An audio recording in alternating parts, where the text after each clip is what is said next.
commencer cet épisode, j'ai le plaisir de vous présenter un nouveau sponsor, AD Medilink, l'entreprise qui change vraiment les choses pour l'assurance des Français en Asie. AD Medilink, c'est au départ un couple, Amélie et Julien, un Français et une Canadienne, qui avaient du mal à trouver de l'info fiable et claire sur l'assurance santé à Hong Kong. Et comme tout bon entrepreneur, ils ont décidé de résoudre ce problème eux-mêmes.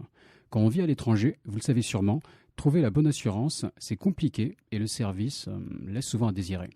Amélie et Julien ont monté une équipe francophone qui aide de plus en plus de familles et d'entreprises à choisir la bonne assurance avec les meilleurs conseils. AD Medilink se développe et a récemment été choisi comme le référent de la CFE, la Caisse des Français de l'étranger, pour conseiller tous les Français vivant à HK, en Chine et aussi à Taïwan. Aujourd'hui, avec plus de 20 partenaires tels que Ener, April, MSH et un service aux petits oignons, AD Medilink est devenu la référence. Si vous avez besoin d'infos personnalisées ou d'un audit de votre assurance, pour par exemple en changer, contactez-les de ma part, Sésame Asie, sur bonjour@admedilink.hk ou en visitant leur site web www.admedilink.hk. Je mets les adresses dans la description de l'épisode, comme ça vous n'avez plus qu'à cliquer.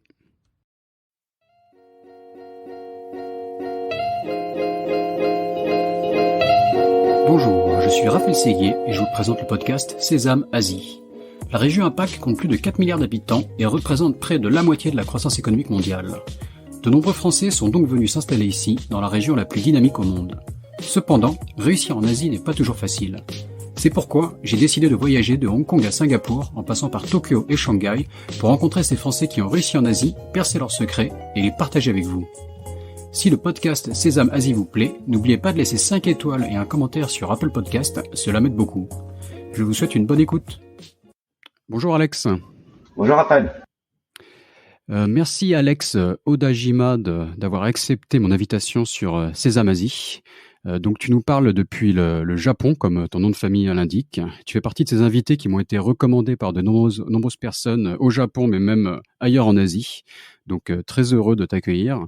On va parler de l'écosystème startup japonais que tu connais bien. Tu es le CEO de Edge of Innovation. Tu aides des startups japonaises à se développer d'une part et tu aides aussi à promouvoir le Japon pour les startups étrangères. On va parler de culture business au Japon. C'est quelque chose que tu connais bien. Mais pour commencer, je vais te demander de te présenter brièvement, s'il te plaît, Alex. Ok, merci encore pour l'invitation, Raphaël. Donc, je m'appelle Alex Odajima, donc plus précisément Alexandre Odajima. Je suis né à Tokyo en 1980. Une mère française, un père japonais. J'ai toujours vécu à Tokyo. Et je suis allé au lycée français, qui s'appelait à l'époque le lycée franco-japonais de Tokyo.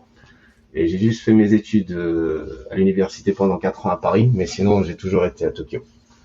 Donc j'ai commencé en tant qu'ingénieur chez Carrefour Japon, qui a été racheté par une entreprise japonaise, et j'ai quitté pour rejoindre une entreprise de jeux vidéo. Et après ça, quand iPhone est arrivé au Japon, je suis devenu un consultant indépendant pour aider les entreprises à développer des projets d'informatique, c'est-à-dire développer des plateformes de jeux ou des applications iPhone à l'époque. C'est là où j'ai été très proche avec SoftBank. Peut-être tout le monde connaît SoftBank pour son énorme fonds d'investissement, mais à l'époque c'était juste une entreprise qui venait de se lancer dans le milieu de la télécommunication. Et moi j'étais par hasard connecté au petit frère du CEO de SoftBank qui s'appelle Taizo Son, qui par ailleurs est une figure assez importante dans l'écosystème du startup au Japon. Et de là, j'ai acquis pas mal d'expérience pour aider les startups dans leur seed phase, et aussi à aider les grandes entreprises à développer de nouveaux projets. Et aussi, très souvent, j'ai été impliqué à des projets où SoftBank, qui avait investi dans des startups étrangères, voulait créer leur version japonaise au Japon. J'ai aidé à faire des études du marché ou à développer des stratégies de comment venir au Japon. Et donc de là, petit à petit, j'ai acquis ce type d'expérience à aider les jeunes startups étrangères à venir au Japon, et aussi ayant connaissance de l'écosystème, de la culture du business au Japon. J'aide aussi les startups japonaises à faire des projets de collaboration avec des grandes entreprises ici. D'accord. Donc, voilà. Ouais. Ouais, voilà. Donc, Non, mais tu fais déjà plein de liens, ouais. enfin plein de choses intéressantes et même des liens avec les épisodes précédents. Tu as cité l'arrivée de l'iPhone au Japon et la petite révolution qu'il y a eu. On en a parlé avec ton collègue de la French Tech, Frédéric, récemment. Ouais. Tu as travaillé chez Carrefour qui s'est fait racheter. Alors, c'était racheté par Aeon, c'est ça, ou Aeon? Voilà. On en parlait avec Pascal de Bio C'est Bon et bien sûr avec la JV qu'il a fait avec Aeon. Donc voilà, tu vas être mon 4e épisode Japon, mais déjà tout se lie, l'écosystème commence à prendre forme, donc c'est super. Ouais, génial. Ouais. Et d'ailleurs, c'est au moment de l'arrivée de l'iPhone que j'ai rencontré Fred. Et on a travaillé ensemble sur un projet de développement de plateforme, de social network, de réseaux sociaux. Voilà. Ouais. D'accord, ok, très bien. Non, Fred, vraiment un épisode super où on a parlé beaucoup de jeux vidéo et de l'écosystème japonais, du jeu vidéo mobile en particulier. Donc très très très intéressant, quoi. Un épisode que je recommande. Et donc, juste en introduction, tu as dit aussi donc tu avais ce background franco-japonais, donc d'avoir des parents, une mère française, un père japonais, je me trompe pas. Voilà. Moi je trouve ça extrêmement intéressant pour nous éclairer un peu sur la double culture, parce que pour l'instant on a eu beaucoup, on va dire, de Français de souche qui nous expliquent l'Asie, mais d'avoir des gens comme toi qui ont grandi sur place. On a eu récemment Sonali, la Green Queen de Hong Kong, qui avait un profil un peu similaire. Donc je trouve ça extrêmement intéressant, et surtout au Japon, quand on sait que le Japon est un pays, alors je vais pas dire raciste, mais en tout cas où le côté j'allais dire la race japonaise, là, je marche sur des œufs, mais bon ils ont un rapport avec leur culture, avec leur ethnie qui est assez spécial. Comment est-ce que ça fait de grandir en tant que personne mixte comme ça au Japon? Ouais, en fait, parlant très franchement et directement, les Japonais sont racistes, hein. C'est-à-dire que okay. Toi, tu marches pas sur des œufs, quoi. Tu vas cacher. Voilà. Mais je dirais qu'il y a peut-être une grande différence du concept du racisme. C'est-à-dire qu'au Japon, les Japonais n'ont pas l'habitude de rencontrer des gens qui ne sont pas japonais. Et ça a changé vraiment littéralement depuis les 10 dernières années. Mais quand moi j'étais petit, c'est-à-dire dans les années 1980, il y avait très très peu d'étrangers, même à Tokyo. Et donc je m'en souviens, moi j'ai d'abord commencé à aller à la maternelle japonaise, et j'ai été d'abord dans une école primaire japonaise, une école publique. Et donc du coup, il y avait, je crois, à peu près 600 élèves. Moi j'étais le seul qui n'était pas japonais à l'époque, dans toute l'école. Et donc du coup, je me souviens des élèves d'autres classes qui venaient me voir, parce qu'ils disaient, oh tiens, il y a un étranger. Et je sais pas si tu connais ce terme qui s'appelle gaijin. Gaijin qui littéralement signifie Laoai en Chine. Peut-être, ouais. Et ça veut dire quelqu'un qui vient de l'extérieur. C'est alien en anglais. Voilà. Et donc pour les Japonais, ils ne pensent pas que ça a une connotation un peu raciste quand même, hein, parce que quelqu'un qui n'a pas l'air d'un japonais, qui ne ressemble pas à un japonais, il est considéré étant comme un gaijin. Et moi, je suis franco-japonais, donc j'ai la nationalité japonaise. Mon nom officiel au Japon, c'est Odajima Taisuke, et même pas Alexandre. Donc mon nom est purement japonais. Je parle japonais sans aucun accent. Donc moi, quand je parle au téléphone, personne ne va penser que je suis pas 100% japonais. Mais je n'ai pas l'apparence d'un japonais. Donc du coup, les gens ne me considèrent pas comme étant un japonais. Et il y a eu un petit problème avec, enfin pas petit, il y a eu pas mal de polémiques avec ce joueuse de tennis. Je m'en souviens plus du nom, qui est mixte. Voilà. Et moi, à l'époque, dans les années 1980, c'était beaucoup plus fort que ça. Par exemple, moi, j'étais dans la rue, en train de marcher, les enfants peut-être de 8 ans, 9 ans, ils me disent fuck you, alors que j'ai rien fait. Mais parce que c'est un mot qui ne savent pas vraiment ce que ça veut dire. Ils ne sont pas très conscients de l'impact que ça va avoir sur la personne qui se fait insulter comme ça soudainement alors qu'il a rien fait. Mais ils se disent, ouais, c'est un gaijin, c'est un étranger, donc il fait pas partie de nous. Mhm. Voilà. Et toi, pour toi, ça va Donc être dur moi, quand t'as grandi sur place, forcément, tu te sens un peu rejeté, ça va pas être facile, ouais, quoi. euh, je m'en On l'a souviens même de pas. manière positive, non? Enfin, je vais être plus de ce que Ouais, je vois, on va dire, entre la Chine, ouais, Taïwan, les pays où je suis mhm, récemment. Ici, parfois, les gens vont te rejeter même pas avec de la politesse, en fait. Ils vont être, même si tu es un étranger qui vit depuis 30 ans à mhm. Taïwan, les gens vont essayer de te parler en anglais, vont te complimenter sur ta technique de baguette quand tu Mhm. manges. Et à la fois, ça part d'un bon sentiment, mais au bout d'un moment, Ouais, c'est je comprends, usant et tu te sens un peu rejeté. Tu comprends que tu feras jamais partie de cette société pour de vrai. Donc pour toi, ouais. j'imagine que c'est encore pire qu'en étant né et en Voilà, ayant la voilà. nationalité. Mais en fait, moi, je m'en souviens pas très bien, mais c'est ma mère française qui m'a dit ça quand j'ai grandi. Elle dit que quand moi j'étais à l'école publique japonaise, je refusais totalement de parler français. Et Mhm. je faisais tout pour que je devienne japonais et que je sois considéré comme un japonais japonais. Et, et quand j'ai rejoint, donc quand j'ai changé d'école, j'ai rejoint le lycée français à Tokyo à l'âge de 11 ans, je crois. Et ma mère m'a dit que quand je suis revenu à la maison le premier jour, ce que je lui ai dit, c'est que maman, il y a plein d'enfants comme moi. Et, D'accord. et apparemment, ça a été assez choquant pour ma mère que son fils revenant à l'école franco-japonaise. Et pour la première fois de ma vie, j'ai rencontré quoi, 5-10 franco-japonais tout d'un coup. Je me suis senti comme étant là où il fallait que je sois. Mhm. Et D'accord. c'est là où j'ai réalisé qu'au Japon, j'étais pas bien dans ma peau parce que je suis pas comme japonais. Et ça, c'est pas un problème uniquement des enfants mixtes, mais de manière générale, les Japonais ont tendance à mettre pas mal de pression pour que tout le monde soit pareil. Mhm. Il Il y a une faut s'habiller expression, non, pareil. le clou qui dépasse Voilà, peut voilà, foncer, non, exactement. une expression du Voilà, genre, quoi.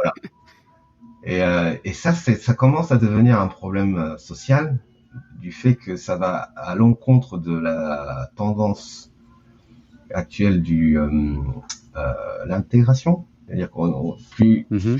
reconnaître plus les gens de la minorité, c'est vraiment à l'opposé.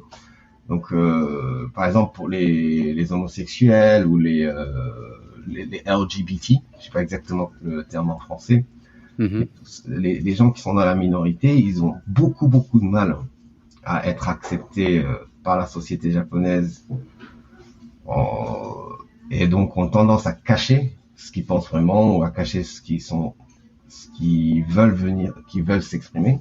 Et donc, du coup, et ça encore, côté apparence, ça va, mais moi, comme je ne ressemble pas à un japonais, donc par exemple, moi, je m'en souviens une fois, je crois que j'avais 9 ans ou 10 ans, j'étais perdu dans la rue tout seul, et j'ai voulu demander le chemin aux gens qui passaient à côté, et très poliment, en japonais, j'ai dit, ouais, excusez-moi, est-ce que vous pourrez, et les gens, en me voyant, ils se disent, ouais, cet enfant, il ne parle pas japonais.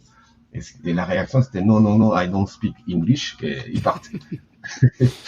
Non, Et on avait vécu ça tous, je pense, dans les pays voilà. asiatiques, quand même. Et c'est d'autant plus choquant quand tu es japonais, en fait. Parce que moi, à Ah, l'époque, j'imagine, ouais, je sais bien. ouais, à l'époque, moi, je me considérais comme étant un japonais, mais non, non.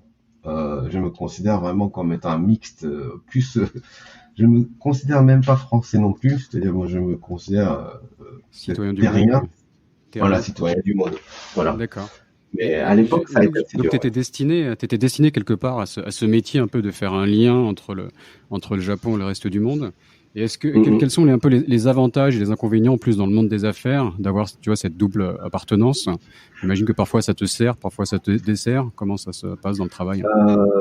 En fait, pour l'instant, j'ai pas vraiment d'expérience négative, je dirais. Ça m'est Mhm, toujours très utile. Tout d'abord, comme moi j'ai une carte de visite. Au Japon, les cartes de visite, c'est très très important. Au début d'un meeting, ça commence par ce rituel de baisser sa tête, sortir sa carte de visite qu'il faut recevoir d'une certaine manière, etc. Et quand ils voient mon nom, ils se disent, oh, ok, cette personne-là, il ne ressemble pas à un Odajima. Parce que moi, j'ai mon nom japonais écrit avec les kanji, les caractères mhm. japonais. Ils me disent, ok. Et il y a des gens qui me demandent tout de suite, euh, vous, vous êtes de quelle origine? Ou il y a des gens qui vont passer tout le meeting avec, un air un peu bizarre, dire, ah, mais il parle si bien japonais, mais je suis sûr qu'il est pas japonais, quoi. Qu'est-ce qui se passe? Et donc, ça a permis peut-être, ça m'a beaucoup permis que les personnes se souviennent de moi.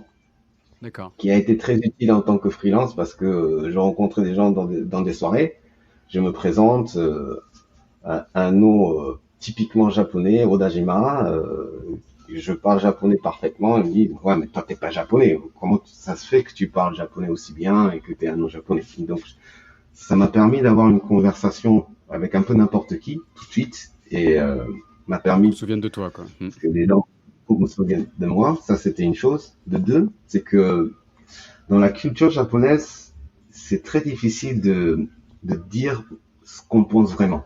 C'est-à-dire que il y a une expression qui s'appelle tatemae, qui signifie ce que la personne dit, mais qui est différent de ce qu'elle pense vraiment. Donc, par exemple, quand on nous présente un produit, et dit, oh, ben, c'est quelque chose que j'ai déjà vu ailleurs, ça n'a rien d'original, mais les Japonais auront tendance à dire, ouais, c'est intéressant. Très rarement ils te disent ouais non ça m'intéresse pas ou j'ai déjà vu ça ailleurs.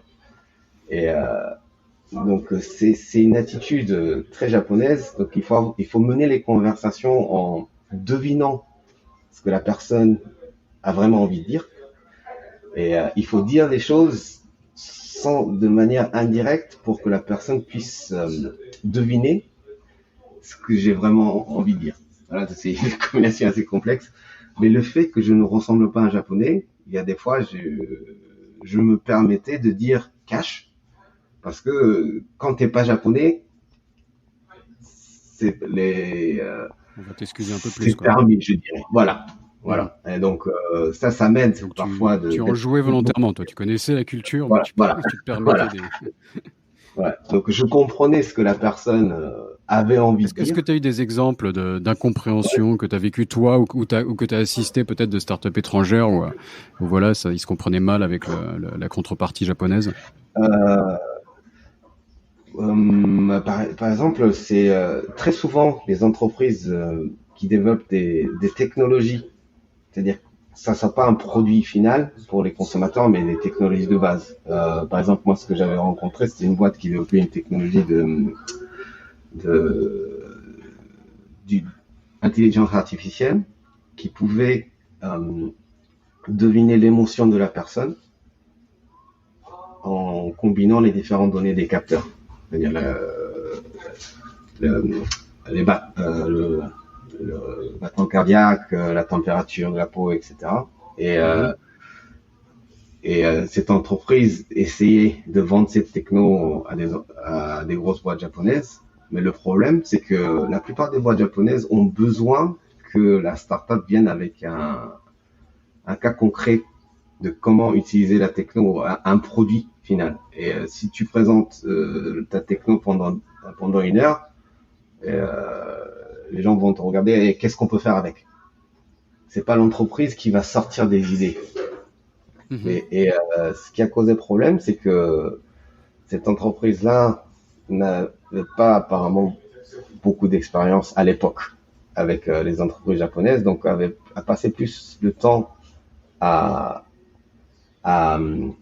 demander à la boîte japonaise de venir avec des idées ou de donner des problématiques qu'elle rencontrait.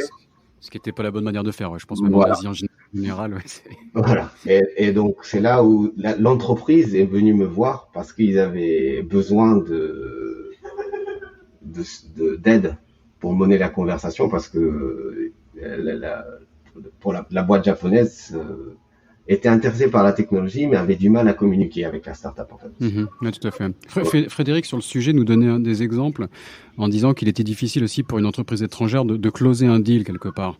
Qu'on pouvait rentrer dans une discussion avec une entreprise japonaise, qu'on avait de nombreux échanges, etc.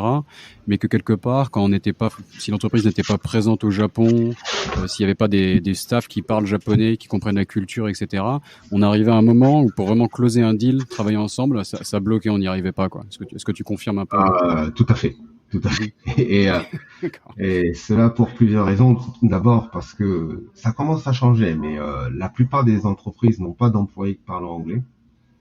Donc du coup, ils ont besoin que la startup ait un employé ou un partenaire qui soit japonophone.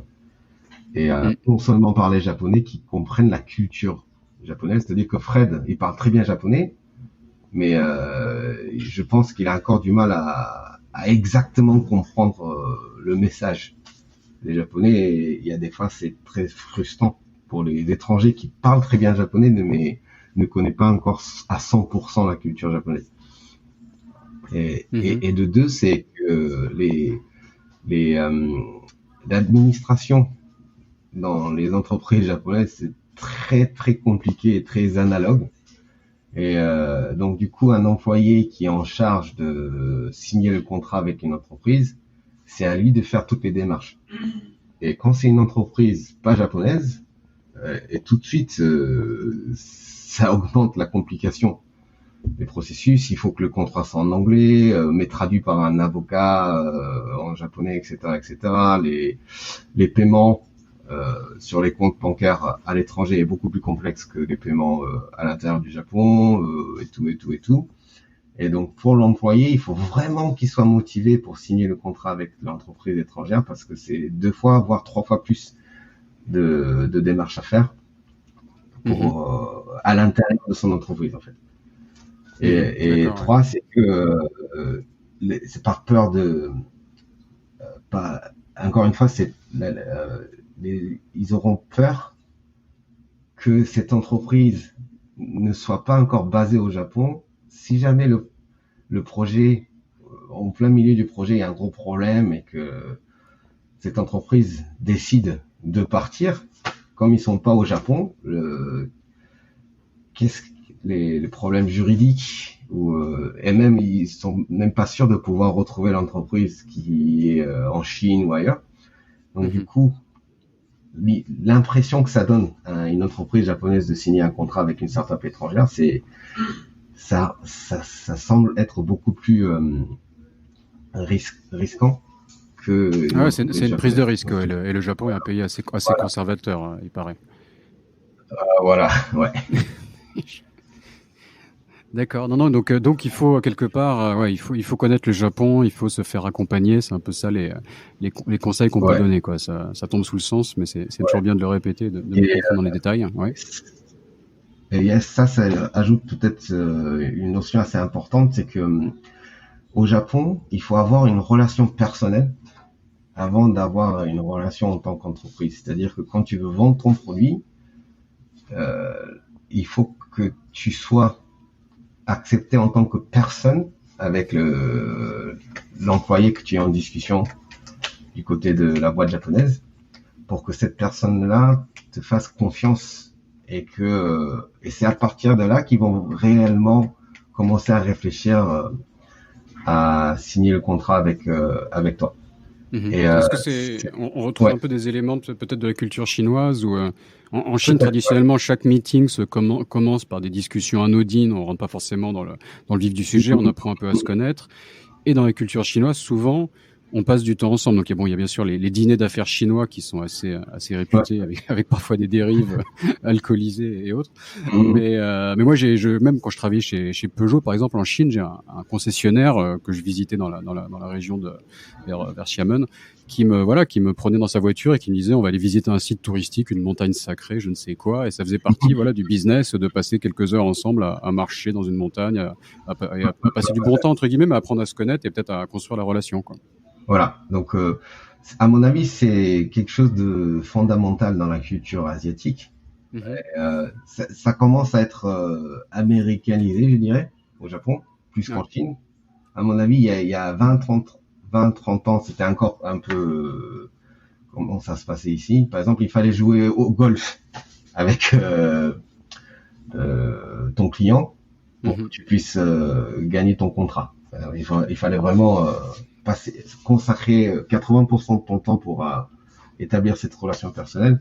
J'ai eu un patron français, on travaillait justement aussi avec des Japonais qui avaient les dents très longues, qui voulaient faire carrière, je le voyais, mais qui jouaient très mal au golf. Ah, bah, Et quand voilà. il a vu que le big boss allait jouer avec les Japonais de Sumitomo, là, Sumitomo, le nom. ouais, ouais. Ouais, Sumitomo, exactement, là, une grosse entreprise japonaise. Il était désespéré parce qu'il pouvait pas jouer au golf, et si tu sais pas jouer, c'est la honte. Donc Et voilà. il assistait pas au meeting, quoi.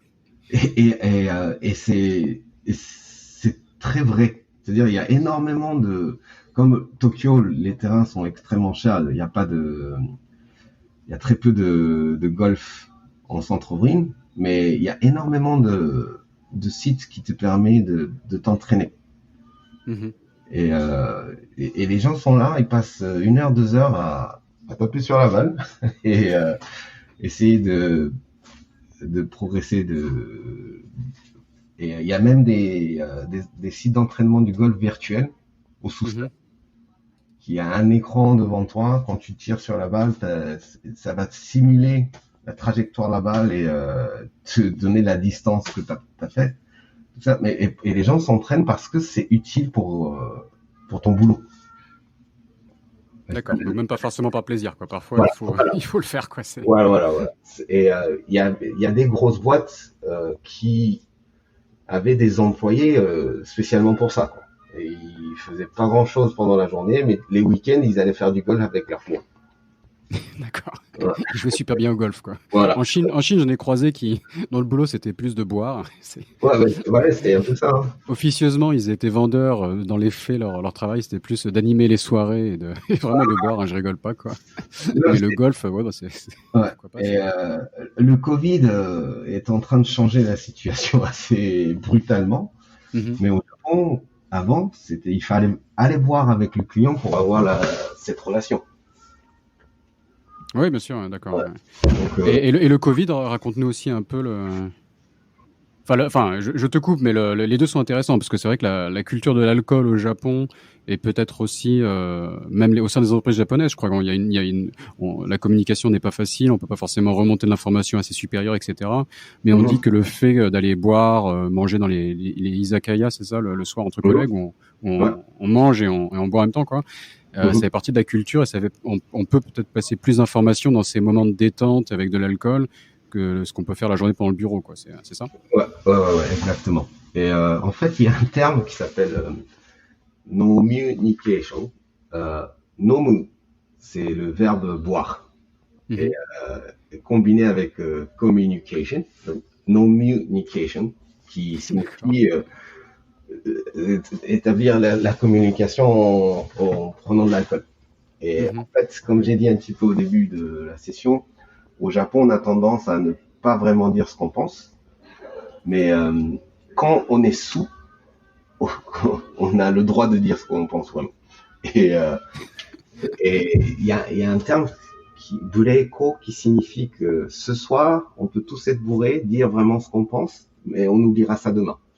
Donc, c'est là où les employés pouvaient dire tous les stress qu'ils avaient à leur manager pendant la soirée.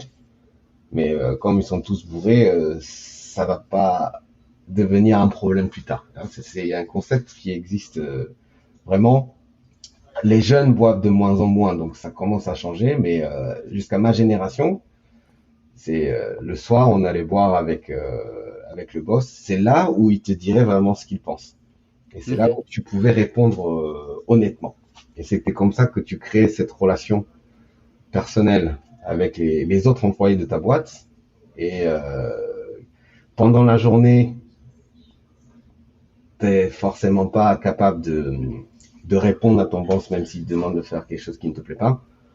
Mais le soir, il te verse la bouteille du saké dans ton verre, ils disent ouais, je suis désolé pour aujourd'hui, mais bon, tu comprends, c'est quelque chose qu'il fallait que je fasse parce que c'était le boulot. Et c'est comme ça qu'ils ont une conversation beaucoup plus honnête et ouverte pendant la soirée en buvant de l'alcool. D'accord. Ouais. Et justement sur le sujet, tout ce qui est perte de face, on en a beaucoup parlé plus sur la Chine. Ouais. J'imagine que ça joue aussi un rôle dans la culture du business au Japon. Est-ce que tu peux en parler un petit peu? C'est pas aussi. Enfin, perte de face ou gagner de la face, ça peut aller dans les deux sens. Tu vois, la face en général, quoi. C'est pas aussi important comparé en Chine. Mhm. C'est-à-dire que on voit souvent des managers qui engueulent leur staff devant tout le monde, alors qu'en Chine, ça serait considéré assez mal, hein, ou c'est très rare enfin, je pense que en Chine, c'est beaucoup plus rare que les gens te disent directement ton défaut. Mhm. Mais au Japon, c'est pas aussi strict, mais c'est plus pour les gens de haut niveau. Les gens autour ont tendance à essayer euh, de garder leur face. C'est-à-dire, ce concept, c'est pas équitable. En Chine, je pense que c'est beaucoup plus tout le monde fait attention au miensu, Mhm. la face, Ouais. et que ça soit quelqu'un qui soit de plus haut niveau que toi ou pas. Mais au Japon, c'est plus les gens du haut niveau ont cette tendance à plus essayer de garder leur face, mais les gens qui travaillent pour eux, on prend pas aussi soin d'eux comme en Chine on le ferait. Mhm. D'accord. Donc aussi très hiérarchisé, j'imagine, Ouais, ouais, mais extrêmement. avec au niveau du côté de la face un peu différent, quoi. Voilà. Mm. Ok, très bien. Non, mais c'est passionnant. On pourrait passer des heures à parler de culture business au Japon et à comparer avec la Chine, quoi. C'est des pays qui sont un petit peu cousins, mais très différents, quoi. Donc c'est passionnant quand on connaît un peu les deux. Moi, j'ai la chance d'être à Taïwan, qui est à cheval entre la Chine et le Japon, quoi. Quand on connaît un petit peu les deux pays, qu'on vit à Taïwan, c'est assez marrant de voir les aspects japonais, les aspects chinois de Taïwan. Ouais, mais Donc, ouais, ouais. euh, euh, partant de ce que tu viens de me dire, il y a quelque chose que j'ai réalisé très récemment, c'est-à-dire que le japonais et le chinois, je pense que c'est les deux langues les plus indirectes. C'est-à-dire que même en Chine, on a tendance à ne pas dire directement ce qu'on pense, où les gens sont supposés comprendre ce que l'autre veut réellement dire. Et en japonais, c'est pareil.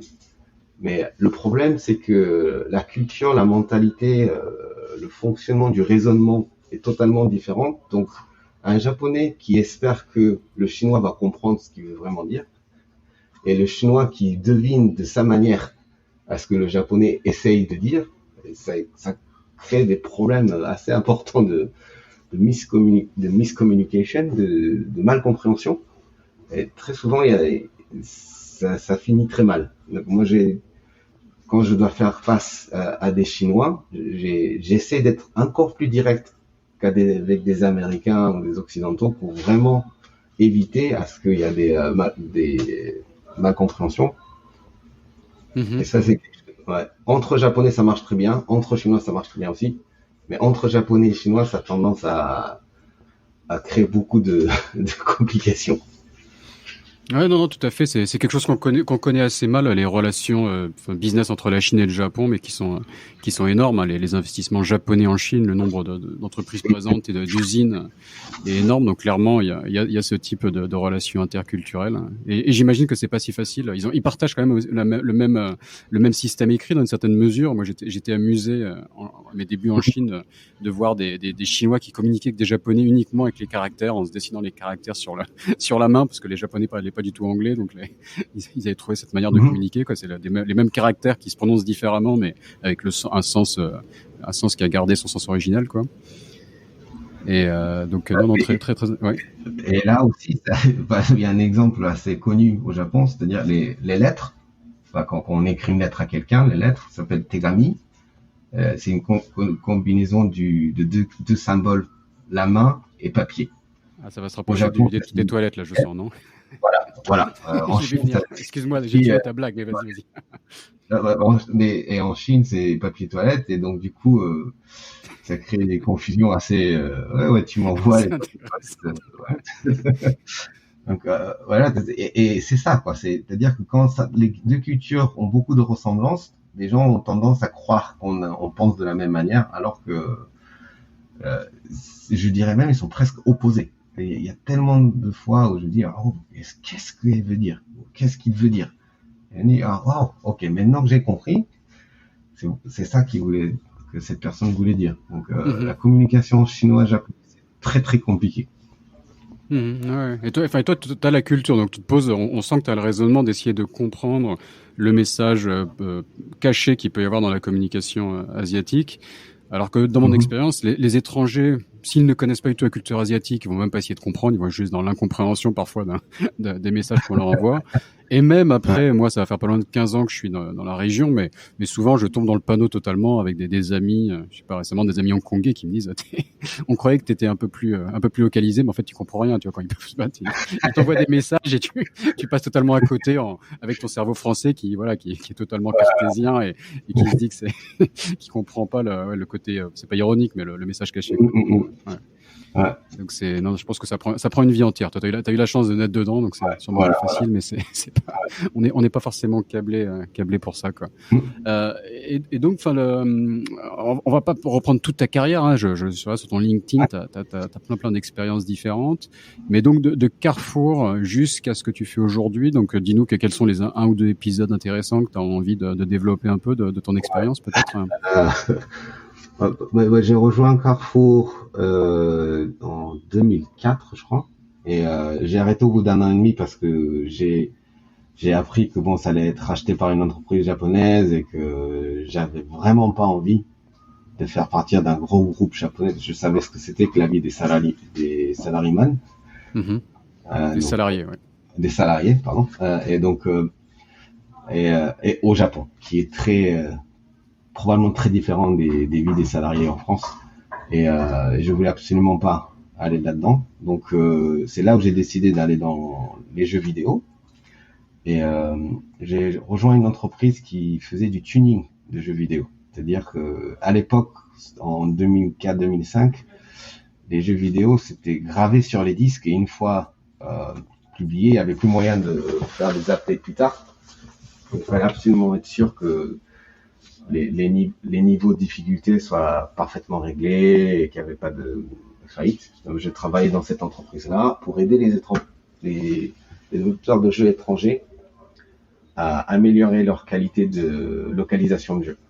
C'est-à-dire Mhm. pas seulement traduire, mais améliorer les expressions ou changer le graphisme si possible pour que ça soit plus adapté au marché japonais. Je suis même allé une fois faire une conférence à EA, Electronic Arts, au siège aux États-Unis d'une des plus grosses boîtes de jeux vidéo du monde pour expliquer pourquoi leur jeu ne marchait pas du tout au Japon. J'ai fait une session d'une heure pour expliquer que ouais, c'est la qualité de jeu n'est pas du tout au niveau des Japonais. C'est quoi, FIFA, par exemple? Ouais, C'est FIFA, EA, ouais, c'est ça? FIFA Ouais. c'est EA, Need for Speeds, etc. Et, mais maintenant c'est très différent, hein, le milieu du jeu vidéo. Mais à l'époque, les Japonais c'était en tête, mais de loin. Et c'est là où j'ai acquis pas mal d'expérience pour expliquer aux gens comment améliorer leurs produits. Et je pense que c'est là où ça m'a permis d'avoir une, un skill, Une compétence, ouais. une compétence, merci, une compétence de pouvoir analyser les interfaces des sites ou des applications pour que ça soit plus facile aux utilisateurs ou se dire ok, si tu montres ce message, il vaut mieux le dire au début parce que ça va permettre aux gens de mieux comprendre ce qui va se passer plus tard, etc.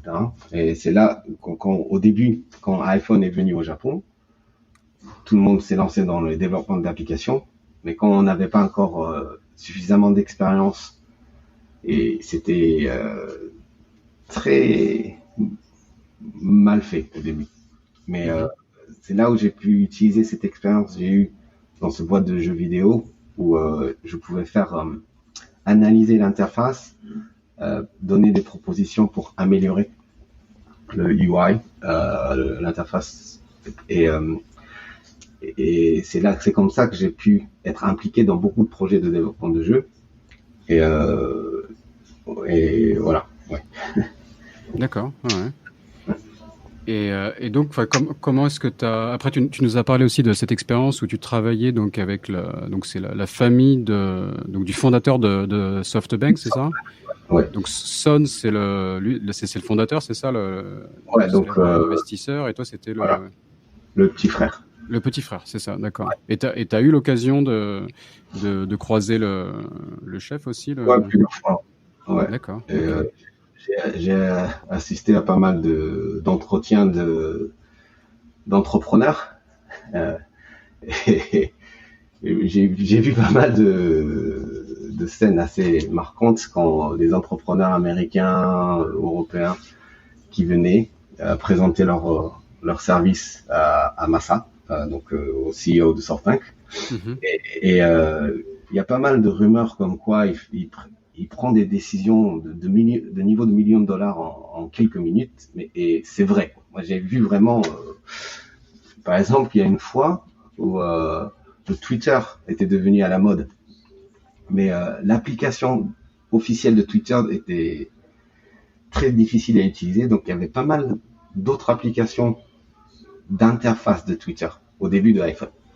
Et, SoftBank, ils se sont dit, si on pouvait contrôler toutes ces différentes applications d'interface Twitter, ça permettrait de gérer tout l'écosystème Twitter. Et il y a une fois, il a appelé, je crois, 4 ou 5 CEO des plus grandes applications Twitter euh, au siège de SoftBank. Et il y en avait un qui était français d'ailleurs. Et il y en avait un chinois, un américain, un japonais et un français, je crois. Et chacun ont présenté les différentes fonctionnalités de l'application, le nombre d'utilisateurs et tout ça. Et je crois qu'il y avait peut-être 10-20 minutes de présentation. Et Massa a dit, OK, on investit $1 million chacun. Et il est parti. D'accord. Et j'ai rencontré ce CEO français quelques années plus tard qui m'a dit, ouais, c'est le $1 million qu'on a eu. C'était le temps record pour recevoir l'investissement $1 million. Il a eu en 5 minutes de présentation. Et, et vraiment, c'est quelqu'un qui prend une décision assez impressionnante, je dirais. Ouais.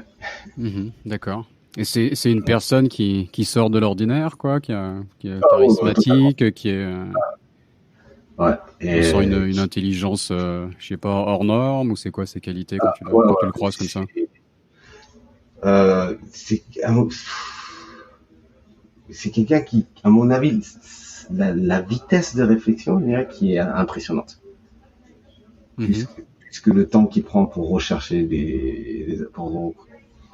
quand on lui dit quelque chose, il arrive à comprendre le fond du fonctionnement très rapidement. Il y a un épisode qui m'a très marqué aussi, c'est une fois, il y avait un, un, un CEO d'une boîte américaine qui développait une plateforme de paiement pour les différents jeux vidéo.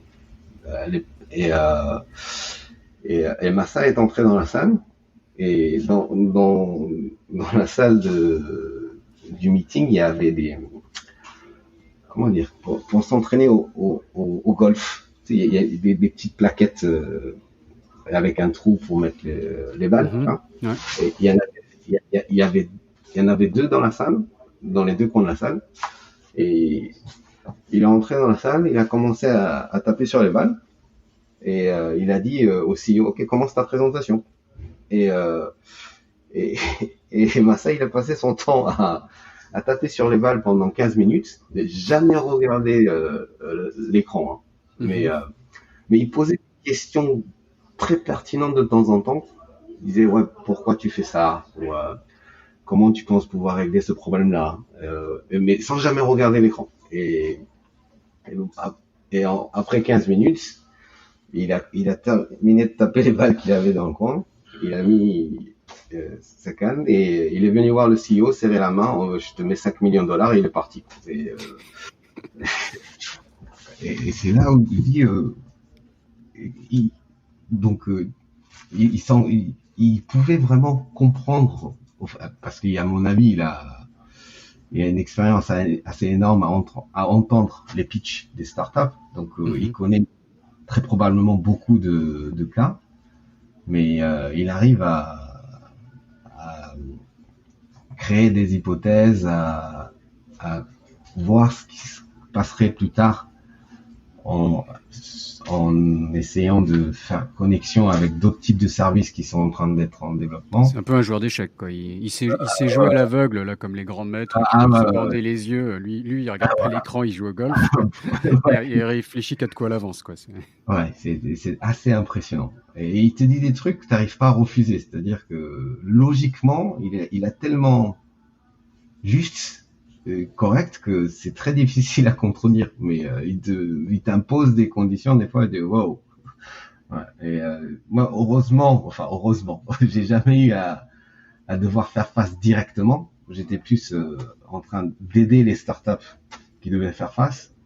Mais j'imagine la pression que ça devait faire pour les CEO de discuter avec lui. J'étais là, même en écoutant à côté, j'étais waouh. Ouais. D'accord.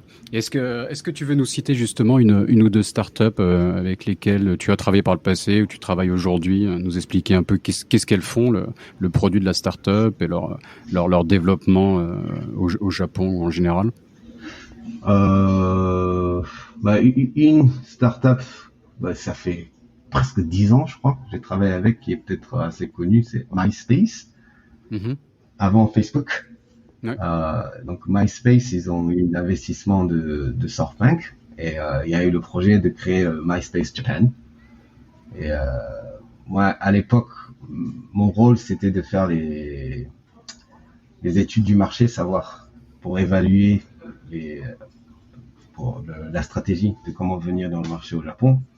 Et moi, ma conclusion directe, ça a été non, mais c'est même pas la peine d'essayer. Le marché de la musique au Japon, c'est tellement serré et jamais. MySpace donc c'était donc sur la musique, c'était une sorte de réseau social pour écouter de la musique. C'est tous les groupes de musique en fait avaient leur page MySpace, c'est ça? Ouais, en fait, c'était avant Facebook le plus grand réseau social du monde. Je crois que ça a été le premier à avoir plus de 100 millions d'utilisateurs. Et tous les grands musiciens avaient leur compte. Et il y en a plein qui publiaient leur nouvel album sur la plateforme MySpace. Et donc l'idée, c'était de créer la version japonaise avec les musiciens japonais et qui pourraient communiquer avec leurs fans sur la plateforme. Mais le problème, c'est que les entreprises de musique au Japon, ils étaient absolument contre à vendre leur musique sur l'internet à l'époque. Donc permettre aux utilisateurs d'écouter ça gratuitement, c'était hors de question. Voilà. Donc même si ça a été une énorme réussite aux États-Unis et ailleurs, au Japon ça n'a pas du tout marché. Et malheureusement la décision de l'investissement avait déjà été faite avant l'étude du marché. Donc moi je connais le CEO du MySpace Japan qui a pas mal galéré. D'accord. Et c'est là où j'en tire la leçon, c'est quel que soit le type d'entreprise, des startups veulent venir au Japon, je leur conseille très très fortement de passer pas mal de temps à faire des études du marché, parce que il y a des fois il faut absolument changer le modèle. Par exemple, Uber au Japon c'est illégal. Donc, tout ce que tu peux appeler en utilisant Uber c'est des taxis. Et donc personne ne l'utilise quoi. Mais par contre Uber Eats ça cartonne. Et donc il faut vraiment s'assurer que ton modèle soit faisable au Japon avant d'essayer de venir. D'accord. Un peu adapter la méthode japonaise quoi. Les Japonais ils sont plus dans justement faire leur devoir à l'avance, être méticuleux que d'improviser quoi. Donc il faut être japonais au Japon quelque part. Ouais. Et t'as des exemples justement t'as d'autres exemples de startups? Est-ce qu'il y a des startups françaises qui se développent bien au Japon ou des startups étrangères? Je pense la startup française qui a la meilleure réussite au Japon, c'est sans doute Devialet, les enceintes fantômes. Je crois que ça coûte dans l'ordre de 4 000 €, je crois. Enceinte. C'est une enceinte sans fil. 108 décibels, il me semble. C'est l'une des plus puissantes enceintes du monde, enceintes sans fil du monde. Et eux, ils réussissent pas mal. Ils ont un magasin en plein milieu de Tokyo. Dès qu'on parle de la French Tech, les startups françaises au Japon, très souvent, c'est eux qui seront cités en tant qu'exemple. D'accord, ok. Non, mais Ouais. c'est une belle entreprise, ouais, qui était présente aussi, je sais, à Hong Kong, à Taïwan, etc. Je ne sais pas s'ils réussissent aussi bien dans tous ces pays-là qu'au Japon, mais je crois que le marché asiatique représente une belle part du chiffre d'affaires de Devialet. Mm. D'accord, ok. Donc c'est intéressant.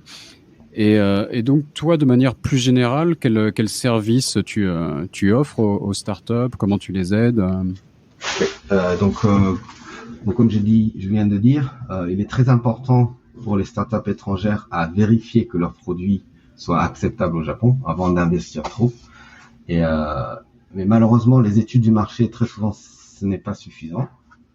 Donc, moi, ce que je propose comme service, c'est d'aider les entreprises étrangères à faire des projets du prototype, des POC, Proof of Concept, Mhm. avec des partenaires japonaises. Et j'essaye au mieux d'avoir des contrats de partenariat avec les grosses boîtes japonaises.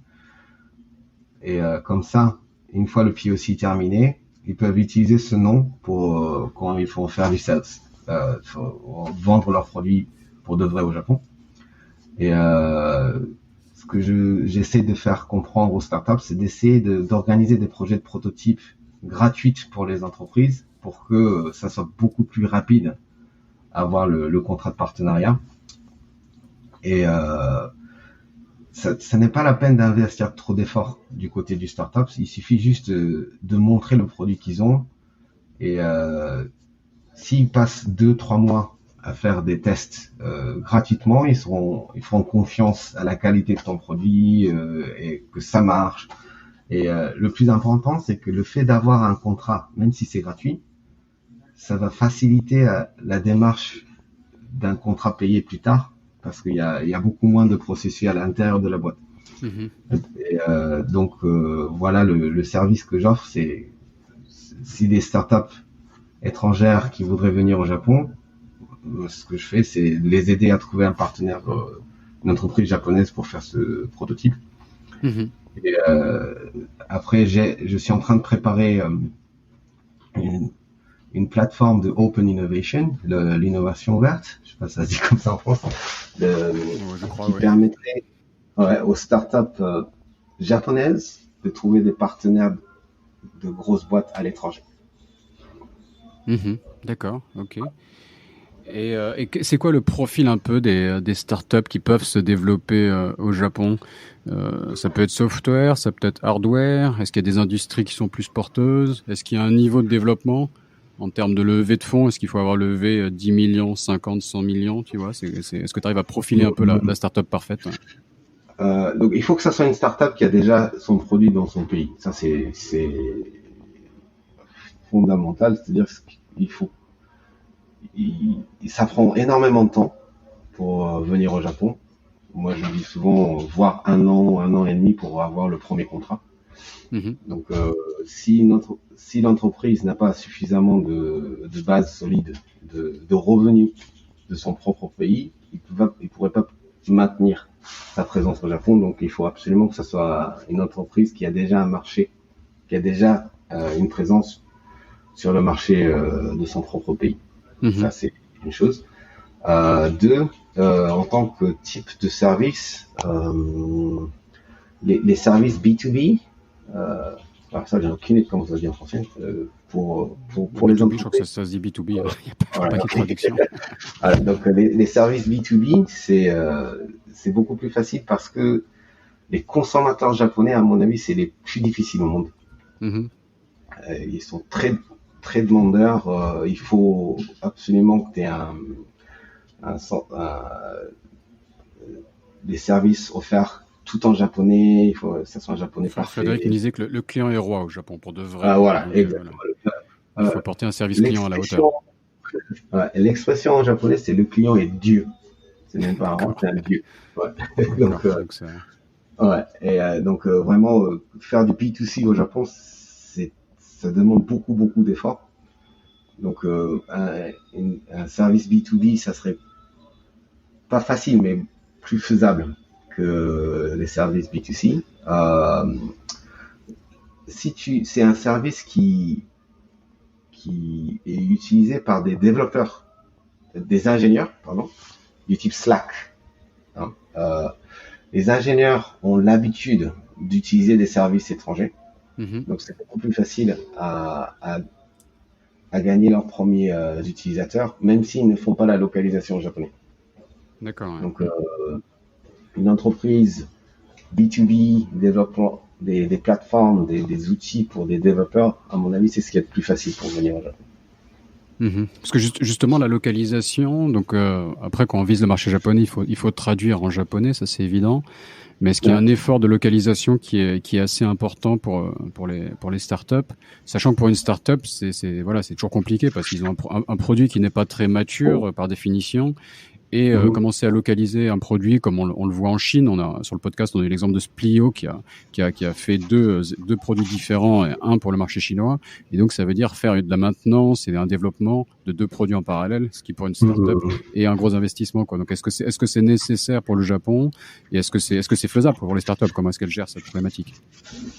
C'est aussi une des raisons pourquoi je dis qu'il vaut mieux que ce soit une startup qui a déjà suffisamment de revenus par son propre marché, parce que non seulement la localisation est très importante, souvent quand tu travailles avec des grosses entreprises, ils te demandent de customiser ton application. C'est-à-dire, non seulement il faut que ça soit en japonais, il faut que ça soit complètement adapté à leur propre façon de faire. L'exemple typique, ça serait Salesforce. Ils ont une équipe de développeurs au Japon parce qu'ils sont obligés de répondre à des demandes de customisation du côté des entreprises japonaises. Donc, et c'est là où je pense il vaut mieux avoir un budget assez solide pour que tu puisses vraiment adapter ton produit à la manière japonaise, je dirais. D'accord. Et je reviens un petit peu en arrière, mais donc toi qui connais bien l'écosystème japonais, est-ce que tu peux nous décrire un peu l'écosystème des startups japonaises en général, et peut-être aussi avoir une vision de l'écosystème français, la France vue depuis le Japon, les startups françaises, comment est-ce que tu vois ça, la French Tech France? Donc, une des particularités de l'écosystème du startup au Japon, c'est qu'ils ont tendance à rester au Japon. Parce que le marché japonais reste quand même le 3e plus grand du monde. Et donc, pour les startups, ils peuvent avoir une bonne réussite, même si leur service restera au Japon. Donc, très souvent, on verra des services qui ne seraient jamais capables d'être exportés. Et une autre raison, un autre facteur, c'est que le Japon est le pays le plus facile pour être listé, pour faire du IPO. Pour rentrer en bourse, oui. Pour rentrer en bourse, merci. Donc, il y a quelques différents marchés de bourse au Japon, et il y en a une qui est spécialisée pour les jeunes entreprises. Et pour aller sur ce marché-là, si tu as, par exemple, 3 années successives profitables, c'est presque suffisant. Et que, même si tu n'as que quelques millions de dollars de chiffre d'affaires par an, tu peux être listé.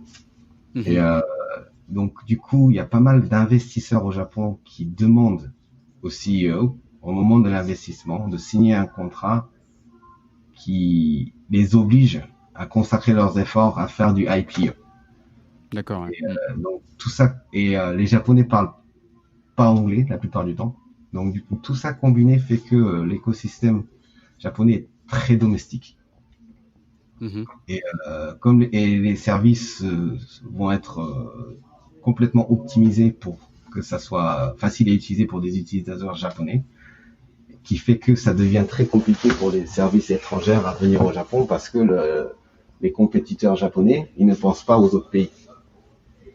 Donc, en tant que facilité d'utilisation ou l'adaptation à la culture et la tendance japonaise, les services japonais sont beaucoup plus en avance. Et donc voilà, et tout ça fait que ça reste un pays très fermé, très domestique, et j'essaye de changer ça en fait. C'est pour ça que je travaille avec à peu près une vingtaine d'ambassades pour aider leur initiatives de promouvoir leurs écosystèmes au Japon, pour les aider à amener leurs startups au Japon. Et parmi eux, donc il y a la French Tech qui est très connue au Japon, je dirais. À mon avis, la France fait partie des pays les plus connus dans l'écosystème du startup au Japon grâce à la présence de la French Tech au CES. D'accord, très, très grosse présence, quoi. Chaque année, Ouais. on est dans les 2-3 pays avec la Chine et les États-Unis les plus présents au CES, donc c'est vrai que c'est impressionnant comme présence, ouais. Ouais, la stratégie La qualité parfois varie. Il y a un peu, il y a du bien et du moins bien. On va dire poliment, mais bon, le côté massif est super en tout cas. Ça représente. voilà. Et ça a eu un impact assez énorme parce que moi, étant franco-japonais, je suis le producteur du pavillon J-Startup au CES. Donc le CES enfin, on n'a pas expliqué, mais qui est donc le plus gros salon mondial des startups de l'innovation qui a lieu tous les ans à Las Vegas. Voilà. Et on a vu pas mal d'articles avec les photos de tous les stands de French Tech avec le logo. Et c'est là où on a commencé à parler, qu'est-ce qui se passe en France? Et moi, j'ai organisé pas mal d'événements pour expliquer les différents systèmes de services offerts par la French Tech, parler du BPI, parler de la French Tech Ticket, etc., le visa entrepreneur et tout. Et donc, la French Tech est très connue au sein du startup au Japon. Et il y a pas mal de startups qui m'ont demandé comment on pourrait aller en France. D'accord, ok. Intéressant, quoi. Très bien. Et les startups au Japon, en général, c'est quoi les problématiques qu'elles rencontrent? Est-ce que, je sais pas, de trouver les bons talents? Est-ce que c'est compliqué? Le recrutement est extrêmement compliqué parce que les Japonais n'aimant pas prendre de risques, ils ont tendance à essayer d'aller dans des grosses boîtes et éviter les startups. Donc le recrutement est très difficile. Levée de fonds, comparé aux États-Unis, je crois que c'est même 5% de. Je crois il y a 2 zéros de moins comparé aux États-Unis. La somme investie dans les startups. Donc, d'accord. Les levées de fonds est beaucoup plus compliqué au Japon. Et aussi, par culture, les Japonais, les grosses entreprises sont très lents. Ils prennent beaucoup de temps pour décider quoi que ce soit. Donc, quand on a un service B2B qui essaie de signer un contrat avec les grosses boîtes, ça leur prend énormément de temps, ce qui fait que ça ralentit le processus. Ouais, donc et culturellement parlant, ils sont contre l'entrepreneuriat. Pour les Japonais, quelqu'un qui essaie de prendre un risque, c'est pas considéré comme un héros. C'est quelqu'un qui ne voit pas les réalités. C'est comme ça qu'on considère. C'est un doux rêveur. Okay, voilà. Et j'ai eu plusieurs fois devoir expliquer aux parents de l'entrepreneur qui était trop jeune, qui expliquait la différence entre un investissement et un prêt. Et puisque la mère était absolument contre que son fils crée sa propre boîte. Ouais. D'accord, donc une certaine méconnaissance. Et quand tu parles de lenteur, est-ce que, je veux dire, on voit par exemple en Asie souvent les choses vont assez vite, mais au Japon j'ai entendu dire que ça met du temps à démarrer, mais une fois que la relation business est établie, après peut-être une année ou plus de négociations, je ne sais pas. Par contre, il y a une relation qui est très forte et qui dure dans le temps. Peut-être alors qu'en Chine, c'est pas forcément le cas. En Chine, ça change beaucoup, quoi, par exemple. Est-ce que c'est vrai? Ah ouais, c'est très vrai. Très souvent, quand je fais des conférences pour expliquer la culture culture du business au Japon, je leur dis c'est un marché extrêmement difficile à y entrer, mais très facile à y rester. Et, parce que les Japonais n'aiment pas changer. Donc une fois qu'ils ont signé un contrat, il faut vraiment qu'il y ait une raison pour arrêter le contrat. Et même s'il y a un concurrent qui vient voir, qui dit ouais, je peux vous offrir la même chose à meilleur prix, souvent l'entreprise va venir voir le start-up avec lequel ils ont déjà un contrat, dire ouais, on a un concurrent qui est venu nous voir en disant ouais, voilà le prix qu'ils peuvent nous offrir. Est-ce que tu pourrais baisser le prix pour qu'on puisse continuer à utiliser ton service? Donc, une fois la relation établie, la confiance personnelle avec la start-up, c'est beaucoup plus facile à garder le contrat. D'accord. Ok, ok, très bien. Non, bah, je trouve ça super intéressant, quoi. Moi, j'apprends beaucoup. Je te dis, je connais un petit peu l'Asie, mais encore assez mal le Japon, donc Mhm. c'est vraiment un grand plaisir de découvrir cet univers avec toi. Pour conclure, est-ce que tu peux nous partager une astuce pour hacker le Japon? Ok. Donc, moi, ce que je pense, qui est très important à connaître sur la raison des différents comportements des employés dans des grosses entreprises au Japon, c'est ils ont peur de l'échec. La Mhm, peur de l'échec, c'est quelque chose qui est ancré dans la culture japonaise très profondément. C'est-à-dire que dans une entreprise japonaise, surtout dans des grosses boîtes, c'est beaucoup plus facile à être promouvoir si tu fais rien.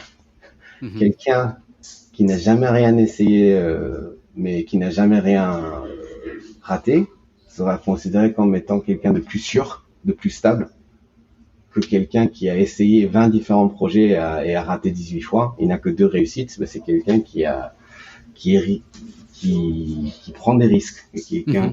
difficile à contrôler. Donc, Mais ce qui est vrai quelque part, mais ouais, ouais. ouais. Mais voilà, c'est ce qu'il y a dans. Je me fais souvent la réflexion on ne pense qu'aux vainqueurs souvent. Donc peut-être tous Ouais, les grands entrepreneurs qu'on voit, on voit les 5% qui ont réussi, on oublie les 95% qui ont raté. Et donc il y a une sorte de culte de gens peut-être qui prennent beaucoup de risques et on le voit, tu vois, je veux dire. Donc quelque part, mais est-ce que les Japonais ont tort? On peut se poser la question. c'est exactement le problème actuel du Japon, c'est que ils ne prennent plus de risques, donc ils ne créent plus d'innovation. Mhm. Par contre, pour Euh, l'innovation, c'est nécessaire. Ouais. ah ouais, exactement. Et à mon avis, le Japon, c'est l'un des rares pays où la somme utilisée pour la recherche est en diminution. Les D'accord. entreprises dépensent moins qu'avant pour faire la recherche, et donc et ça, encore une fois, parce que les employés qui prennent le risque d'utiliser le budget pour faire des recherches, et s'ils sont pas sûrs de pouvoir développer quelque chose à la fin, ils font dire, ben, c'est de ta faute. On a dépensé 1 million de dollars sans aucun résultat. Pourquoi t'as fait ça? Mhm. Et pareil, donc si une startup essaie de communiquer avec une entreprise japonaise qui demande 100 pages de documents pour prouver que la technologie marche, ou s'ils te disent ouais, on a besoin d'avoir des chiffres pour vérifier que en utilisant ton service, on pourrait améliorer notre chiffre d'affaires, etc. C'est parce que ils ont tellement peur de l'échec, ils veulent être absolument sûrs de réussir. Mhm. D'accord. Et, euh, et aussi, les décisions au sein d'une entreprise japonaise est faite de manière mutuelle, c'est-à-dire que quelqu'un qui prend une décision tout seul, si ça réussit, tant mieux, mais si ça foire, tout est de sa faute. Donc la plupart du temps, ils essayent de partager la responsabilité avec tout le monde. Comme on a décidé tous ensemble, ça n'est la faute de personne. Hein. Mhm. Mhm. C'est comme ça qu'ils Mais ça raisonnent. rend plus complexe le processus, Voilà. j'imagine. Mhm. Ouais. Et aussi, ils aiment pas être le premier. C'est-à-dire que tu amènes ton service au Japon, si tu dis ouais, personne n'est encore, vous serez le premier à l'utiliser au Japon, c'est pas bon du tout. Il, il vaut mieux que ça soit quelque chose qui est déjà utilisé par une entreprise japonaise, si possible connue, Mhm. mais qui soit dans une industrie différente. D'accord. Ok. Ouais. Mhm. Ouais. Donc tout ça, il y a plein de choses comme ça. Et si en essayant de communiquer avec des entreprises japonaises, il faut garder ça en tête. Ouais. Donc cette personne en face a peur de l'échec. C'est pour ça qu'il faut une relation personnelle, pour qu'ils puissent te faire confiance. C'est pour ça qu'il faut Mhm. fournir plein de documents, donner leur temps d'étudier ton produit, etc. Mais une fois qu'ils auront confiance en toi, si une entreprise japonaise signe un contrat avec toi, c'est ils ont vraiment confiance. C'est-à-dire que ils sont plus sûrs que ça ne va pas rater. Donc, une fois contrat signé, pour eux, c'est de prendre un nouveau risque d'essayer de changer de partenaire. C'est pour ça que c'est Mhm. beaucoup plus facile à garder le contrat au Japon. Parce ils ne veulent pas prendre de risques. Mais très souvent, le prix, ça n'est pas un argument le plus important. Donc, s'il y a un concurrent qui viendrait voir ton partenaire, te propose exactement la même chose à un meilleur prix, ça c'est pas souvent pas suffisant pour leur forcer à changer le contrat. D'accord. Ouais. Non, ça, ce que tu dis rejoint exactement l'épisode de Frédéric. C'est Frédéric Nouel. Je précise parce qu'il y a eu plusieurs Frédéric sur le podcast déjà. Et je crois qu'il synthétisait ça bien en disant que voilà, il faut être capable de surmonter donc toutes ces difficultés, savoir la peur de l'échec, il faut la prendre en compte et apporter donc une proposition qui soit irréfutable à une entreprise japonaise pour qu'il il soit obligé de signer entre guillemets. Donc vraiment faire ses devoirs et faire une proposition qu'on ne peut pas refuser. Merci beaucoup, Alex. Vraiment passionnant. J'espère. Je pense on aurait pu continuer des heures, donc je prends rendez-vous peut-être pour un deuxième épisode quand tu auras un peu de temps à nous consacrer. Vraiment super. Est-ce que tu as une présence sur les réseaux sociaux, une manière de te contacter que tu veux partager? À mon avis, LinkedIn. D'accord. Ok. Ouais. Donc Taisuke Alex Odajima, je vais mettre le lien dans la description de l'épisode, ça sera plus simple. Voilà, ok, merci beaucoup Alex, salut. Merci. Cet épisode de Sésame Asie est maintenant fini. Si vous êtes toujours là, c'est que ça vous a sûrement plu. N'hésitez donc pas à laisser 5 étoiles et un commentaire sur Apple Podcast, cela m'aide beaucoup. Pour me contacter, le plus simple est de m'ajouter sur LinkedIn, Raphaël Séguier, Seghier. N'hésitez pas à me dire ce que vous avez pensé du podcast, à suggérer des invités ou des thèmes qui vous intéressent. Tout feedback est le bienvenu. Merci d'avance et je vous retrouve au prochain épisode. Salut!